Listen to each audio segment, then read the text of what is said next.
There was a moment, not a battle, not a speech, not a single telegram, when Germany lost this war. Not the moment the historians mark with red ink in their textbooks.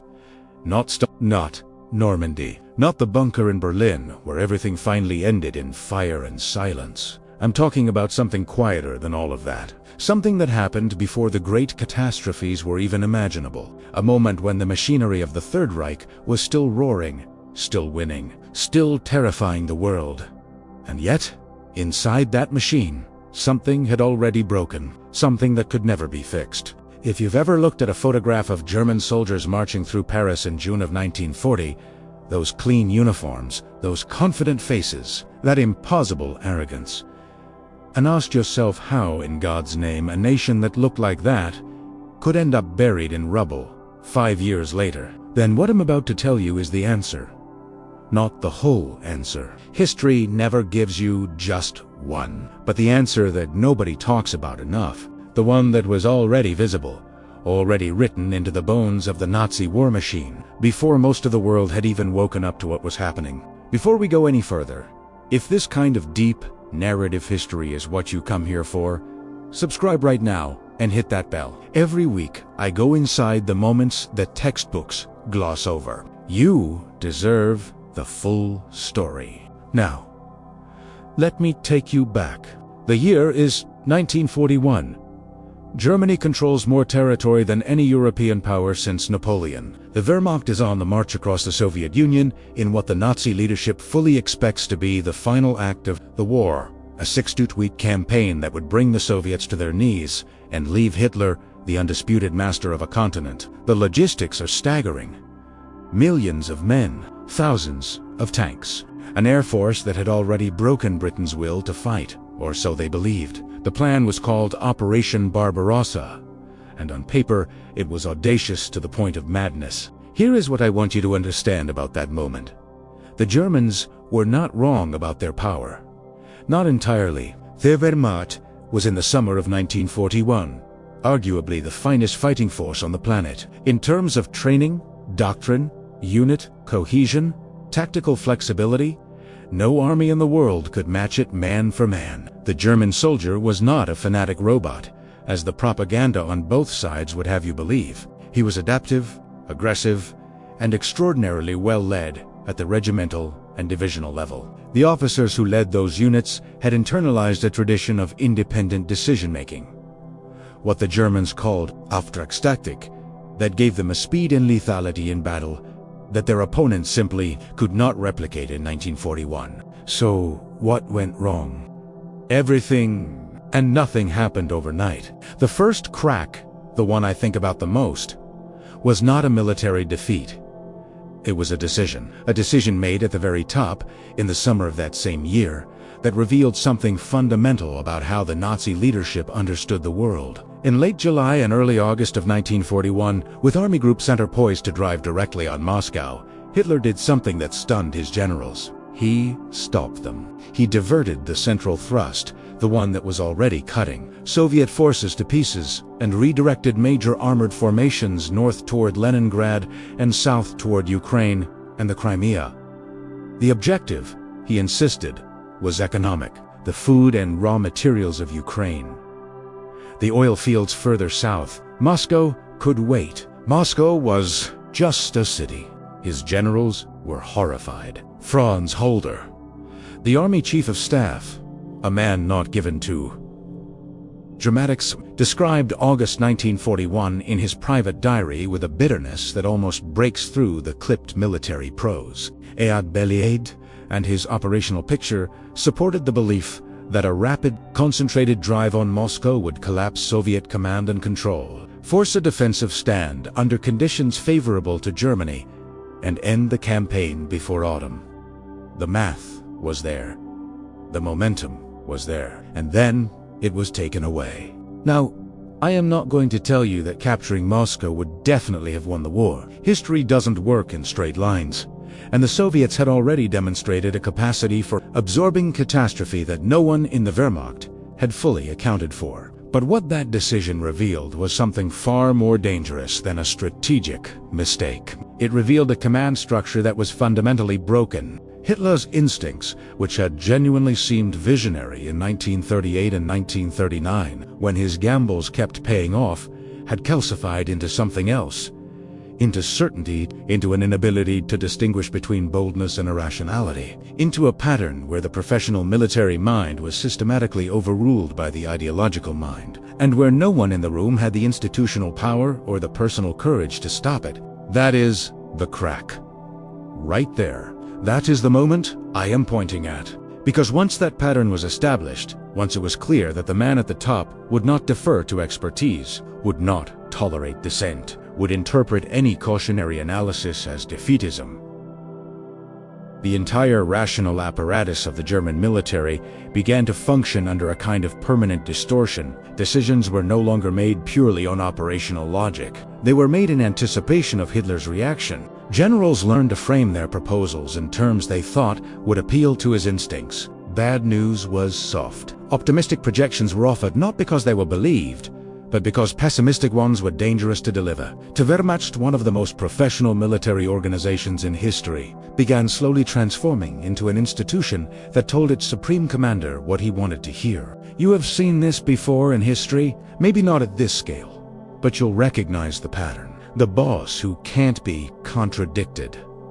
The room where everyone nods. The culture where the bearer of bad news is punished and the bearer of false hope is rewarded. Now put that dynamic in charge of a war on multiple fronts against adversaries with vastly greater industrial capacity and manpower reserves. Now you understand what was happening inside Germany in 1941 and 1942 as the Wehrmacht kept winning battles and kept losing the war. The second crack was the one the Germans themselves never fully reckoned with, the industrial one. And this one, unlike the command dysfunction, was visible from outside the system in ways that Hitler and his circle actively refused to see. Germany, in 1939, was a powerful industrial nation, but it was not the most powerful industrial nation in the world. Not even close. The United States, even before it entered the war, had an industrial base roughly twice the size of Germany's.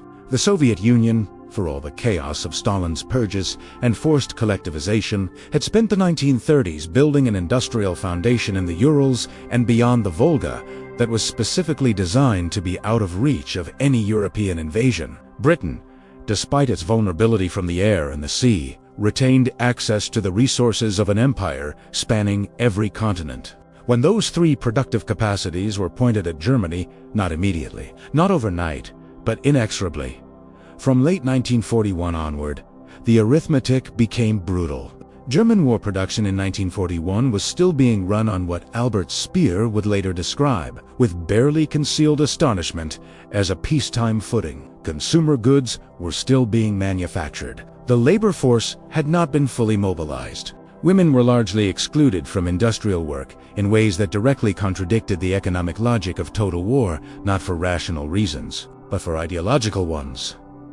Because the Nazi conception of German womanhood had no room for women in factories, the result was that Germany went to war against a coalition with 3 to 4 times its productive capacity, while simultaneously refusing to fully mobilize its own. Speer, when he finally took over war production in early 1942, was genuinely stunned by what he found. Factories operating single shifts when they could run 3, machine tools sitting idle. Inefficiencies so profound that when he finally drove through rationalization and standardization, German production numbers shot up dramatically.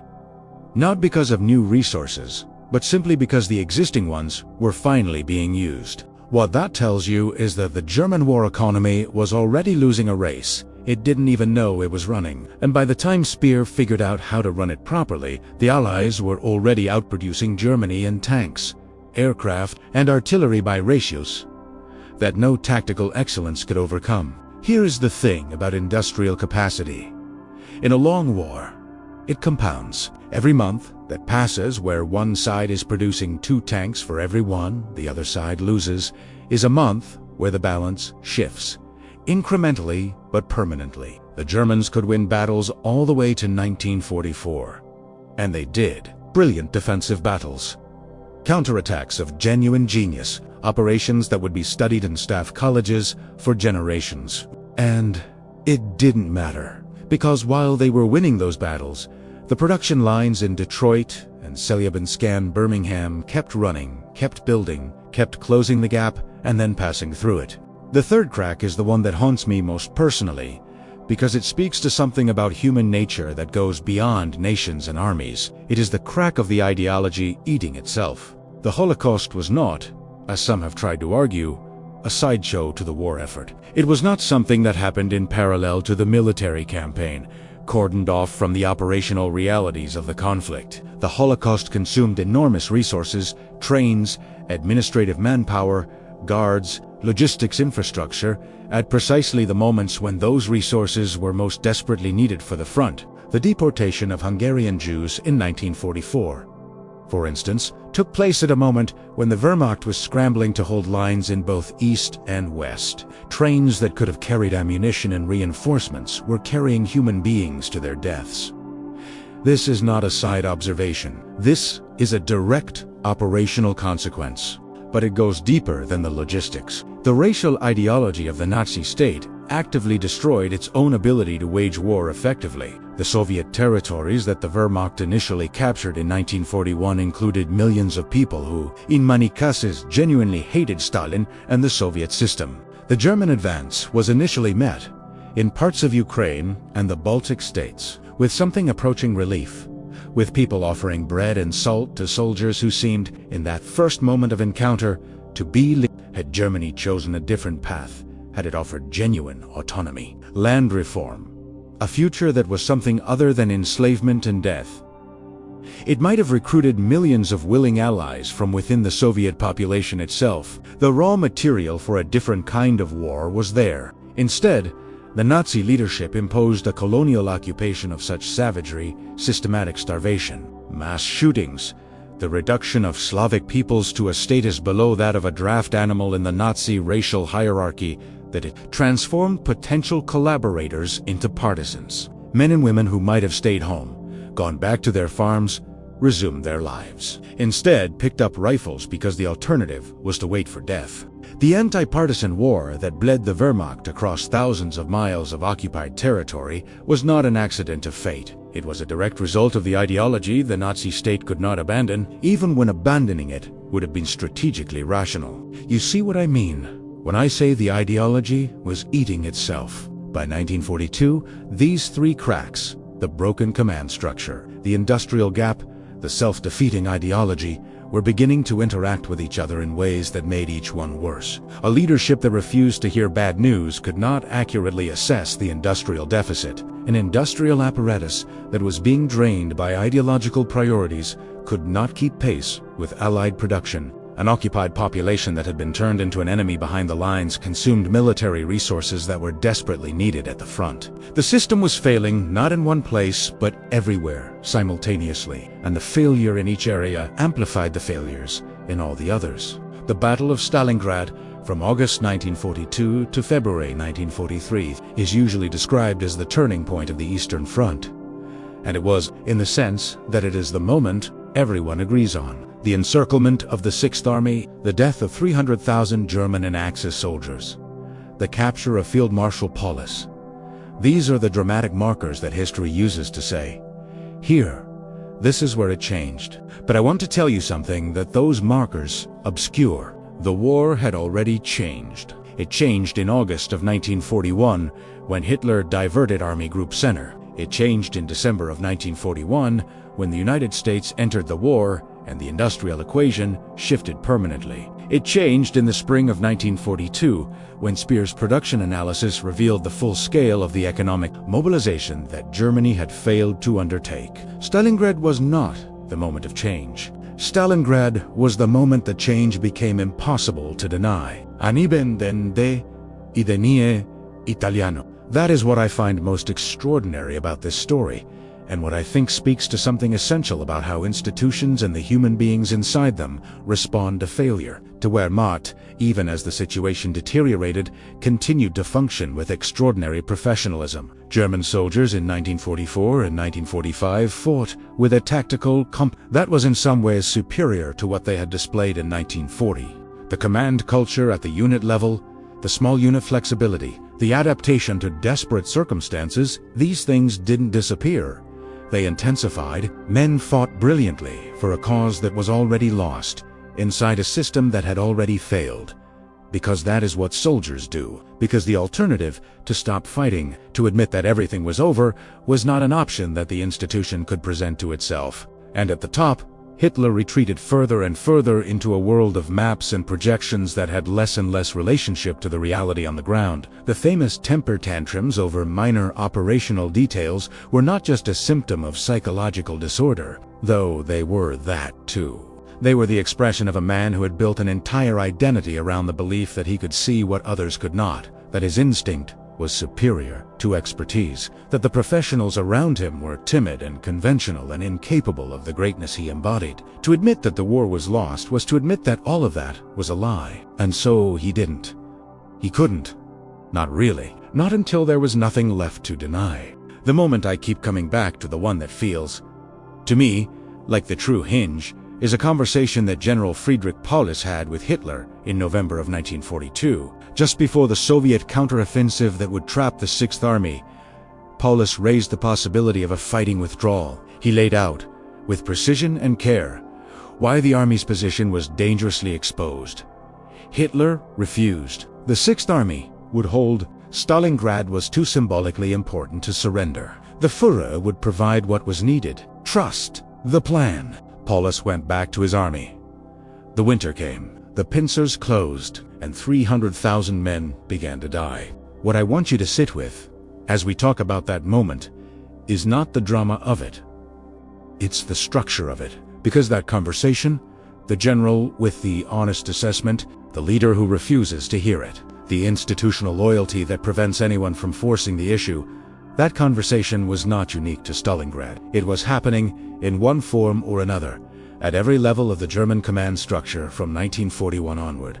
The moment Germany lost the war was not a single battle or a single decision. It was a pattern, a system, a way of operating that made honest feedback impossible, and therefore made course correction impossible, and therefore made survival impossible. I've spent a long time with this history, and the thing that stays with me is not the scale of the catastrophe, though the scale is almost incomprehensible. What stays with me is how much of it was visible, in real time, to the people living inside it. Halder saw it. Speer saw it. The generals who were dismissed one by one for delivering unwelcome analysis saw it. The logisticians who looked at the production numbers and looked at the Allied numbers and did the arithmetic saw it. The intelligence officers who tracked the industrial output of the Soviet Union after 1941 and understood what it meant saw it. The war was lost before it was over. Many of the people fighting it knew it, and the system they were inside made it impossible to act on what they knew. That is not just a German story. That is a human story. And I believe that understanding it clearly, understanding how a civilization of genuine sophistication and real military genius walked into a catastrophe at Ming, is one of the most important things we can do. Not to excuse what happened. There is nothing to excuse. The moral weight of what the Nazi regime did is absolute and permanent. But to understand the mechanism, to understand how the lie becomes institutional, how the feedback loop breaks, how the people at the top start living in a world of their own construction, and the people below them learn to inhabit that world alongside them rather than risk the consequences of truth. Because the next time you see a room where everyone is nodding, where the news is always good, where the projections are always optimistic, where the person asking difficult questions is the one who gets dismissed, I want you to remember Halder's diary. I want you to remember Paulus standing in front of that map in November 1942. I want you to remember what happened to the Sixth Army. Germany lost the war before anyone admitted it. Not because they lacked soldiers or courage or tactical brilliance. They had all of those things in abundance. They lost because the system at the top made it impossible to know what was true. And the military, like any institution, like any organization, like any human enterprise, that cannot know what is true, cannot survive contact with a reality that refuses to lie back. If this conversation has opened something for you, if you found yourself thinking about history differently, thinking about power differently, thinking about the institutions you are part of in a new way, share this video with someone. The conversations that follow are always worth having, and I'll see you in the next one.